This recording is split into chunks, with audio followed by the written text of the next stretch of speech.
Good morning, Aces. This is Tasha once again. Welcome back to my channel. Today I'm introducing y'all to my best friend, Jasmine, and she will explain the importance of limb-girdle muscular dystrophy.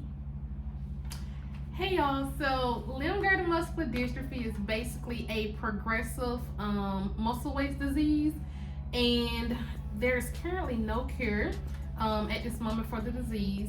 And my type is limb-girdle muscular dystrophy type 2A. So mine mainly affects my shoulders, my arms, and my legs. So I'll just tell you guys like how it kind of led up to my diagnosis. So in elementary school, I used to always like walk on my toes, and I remember like being in like PE class, I couldn't really like get up and hurry up and run down to the other side of the gym fast. And so I was just like, oh, that's weird. So middle school went along, and then I noticed that I couldn't even like walk up steps as good. I tried to like avoid them as much as possible. And then high school is when she met me. It's when I met my bestie. So, we graduated from South Atlanta High School, and I met my best friend in, I said 2014, but we become like best friends starting 2015 to currently now. And so, well, she was walking on her tippy toes, and everybody in high school was calling her Tippy. I went with that. Your name is Jasmine. You know what I'm saying? But over time, we built a bond, whether she got muscular dystrophy or not. To me, when she first got diagnosed with it, I mean, it was heartbreaking honestly, cause like it's just heartbreaking because it's gonna be something that she has to cope with. So when we started hanging out after high school, when she got diagnosed, which she'll explain that in a few minutes, it kind of, MD really kind of gave her low self-esteem on the slick side, because every time we'll go out to eat, because that's our favorite thing to do. Yes. Every time we go out to eat, she'll be looking around before she go ahead and do her step-by-step strategy, which used to get on my nerves, because my thing is, we don't know these folks, we're not gonna see these folks no more. Just go ahead and get up and just, it's like, don't worry about them. You gotta live your life for you. You get what I'm saying? You can't live for others. Like, you only get one life, and that's it. So either people gonna accept it or not, and if they don't accept it, they just gonna be cut off. Period. And yeah, she definitely opened my eyes to a lot of stuff. So now it's like I could care less. But I know, like, I'm a piggyback on what she was saying. Like in high school, I started to kind of like get up all wide, and I noticed that it was just hard for me to stand up. And I used to like stuff my book bag with like books and like coats to kind of like make my book bag tall, so I could sit on top of it and then get up so nobody would be like, why you got your butt all in the air and stuff like that. Remember that. Yeah, I used to do that every day. Yes, but see, I didn't What grade? We used to be in Mr. LaCunny class, and I ain't had that with you. I used to stuff my book bag up all the time to make it sit high, so when I get up, I could just stand up.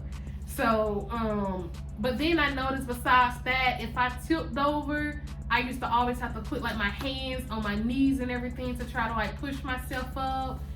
And I started to kind of just like use elevators all the time. So that's pretty much my entire school history leading up to MD. When was it? 2018, I had a blood clot in my right lung. And that you made a status about it on Facebook. Yeah, she got real mad. But you did tell me first before you made a status. I'm just like, girl, you keep that between us. Right. So I ended up getting a blood clot from MD that went into like my right lung, and I was in the hospital for a good bit of time. It really like affected my breathing and everything. Yeah, and that right there was a stressful time for both of us, because although she was going through like not be able to breathe, I wasn't able to function like on a regular, knowing she was in the hospital. I kept reaching out to her boyfriend to check up on her. I went to go visit her at the hospital, and like she was just laying in the bed, and like she could barely laugh. I don't know. She was just crumbling before my eyes. I couldn't take it. And then one night she had called like late at night, and she started crying in my ear or whatever like that, and I couldn't take that. You know what I'm saying? So I started getting emotional, and I had to pass the phone to my mother, which my mom, you know, is a good person to go to for guidance, anything. You know what I'm saying? So I had to pass the phone to her because I couldn't take that. That was just a little too much for me. Too intense. Yes, and I will say, like, you know, she came down real quick. Well, she always come down anytime. She don't care what it is. She would probably just walk off from her job and don't care. But that's the type of best friend she is. Now, as far as in my diagnosis, now, after all of this crazy stuff that I went through, I think it was like, okay, well, she was getting tired of me going to doctor, and they would just put me on medication and saying this was wrong. Somebody was telling me that I had cerebral palsy. Somebody was telling me I had some other type of disease. Like, we wasn't really getting answers. Yeah, because my views on doctors, you know what I'm saying? I don't believe everything them folks saying. That's just me, period. So that's when it kind of come with like a slight little issue. Because like y'all telling her anything. So I'm not even listening to you at this point until y'all really know for a fact. That's when we'll go forward. So yeah. Right, and then they end up putting me on like some blood thinners medication and some other medication, and it caused a lot of bleeding issues. And then come to find out, I never should have been put on that medication. Mm-hmm. So we was like at that point, okay, you really need to find a good neurologist doctor that actually knows about muscular dystrophy. Right. And so once I went, they ran a whole bunch of tests on me, like all type of things that they test as far as with your muscles and bones, like CK levels, which I still don't really quite understand, but I know like a normal range was probably like 300 or something like that to 1,000, and my numbers was like 13,000. So that let them know that something was going on with my muscles. And then I ended up getting a genetics test done, and from then I found out that I had limb-girdle muscular dystrophy type 2A. Now, when my doctor told me that when I was sitting in the room, I really felt like my life was over. Like, I was literally crying all the way home because I drove 2 hours to Augusta and 2 hours back home just to see this doctor. And I mean, it was just heartbreaking because I'm like, hearing him saying, oh, it's gonna progress and there's no cure for it, I pretty much didn't know what to think. Like, basically, like, feel like she has no hope. Yeah, so it was crazy. And I just know, like, from then things kind of just progressed. I'm not even gonna lie and say that things kind of stayed the same with me. You know, I started to kind of like struggle with like holding a toothbrush with my right arm, which I could still brush my teeth easily, but it's just that not that full support of like holding a toothbrush up. And so I was like, oh man. But yeah, it just happened like that. But it wasn't like super fast. But other things that I kind of like struggle with, I will say, like, I don't really give out hugs, and me and my best friend don't hug, but we be real happy when we wake up. And that's the crazy thing. I'm not like a affection. How would you put it? Like, you're not like, oh my god. I'm not all like, you want to kiss hug. It be more in the mess, like, oh, I can't wait to see, and we just link up. We not one of those people that. Like, we don't hug like each other 30 seconds. Like, we just don't do that. We care about each other, like, truly and genuinely. We just don't. Yeah, we don't do that. Now she really be saying love you, and I be like, even though I do love her, I don't be like saying that back. I don't like saying that back. She'll say it back in text message. Yeah, but I'm not saying it verbally. But I know. But I know she crazy about me, so that's all that matters. But even though me and her don't like really hugging each other, I don't like hugging. We don't like hugging, period. But that's just something that I really do struggle with because of the muscle weakness in my arm. I can't really give someone a full hug. And I know some people are like, oh, why she one side hugging me? It's not that I'm being funny. It's just that I really can't fully give someone a hug anymore. But besides that, rolling over in bed, that's a hard one. Like, I could roll over, but I have to use like a lot of strength to do a complete roll. Oh my god, raising up from a seated position. I think that needs to be at the top of the list because that's a big one that someone with MD struggle with. Anything that's super low to the ground, we can't really get up. It's just a struggle.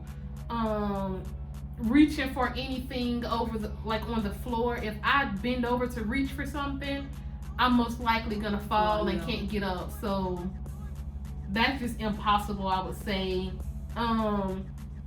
If I'm walking even on like grass or like gravel or anything like that, that really bothers me. I kind of like avoid from walking on it because I just know that it kind of just messes with me and I'm bound to just pretty much fall.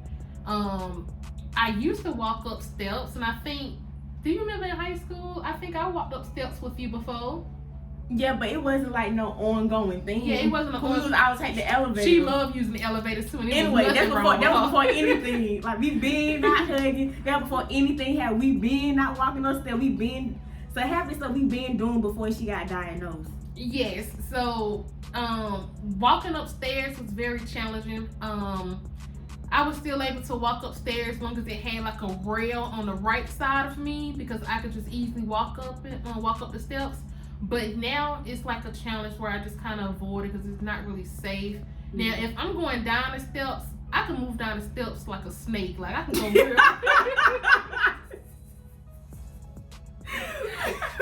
How you move down the step like a snake? Because my body be just sliding. Like, I don't never like take a step. I just be sliding down with the rail. So it's weird. So I go down them real quick. But just going up, I just avoid. I will say, like, when I take my baths or whatever, like, I do need assistance with that. Obviously, it's not easy in water, just standing period or sitting trying to bathe yourself. Like, I can still do it, but my arms are just weak. It would probably take me a good minute in the bathroom. I would say getting dressed is something that I need assistance with mainly. You know, I could get dressed sitting on the toilet. I do everything on the toilet. And if my boyfriend or my best friend around, then I get dressed in no time because it's easy for someone else to just help me.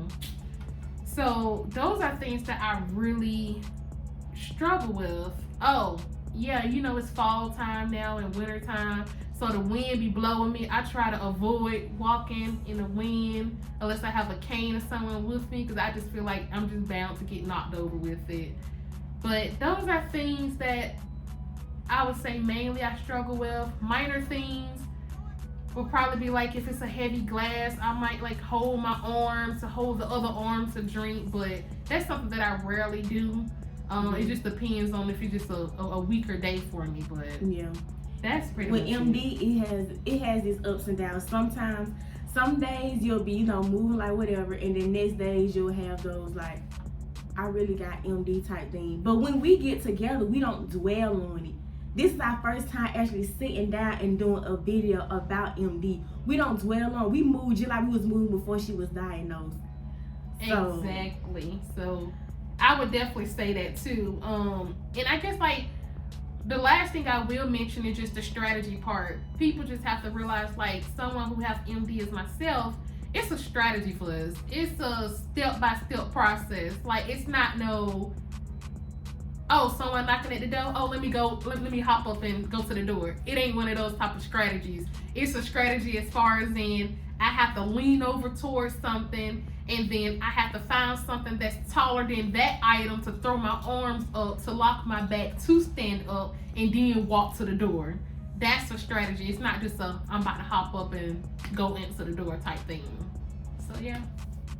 Okay, you guys, that pretty much wraps up part 1, and we'll be back with y'all to do part 2. Bye.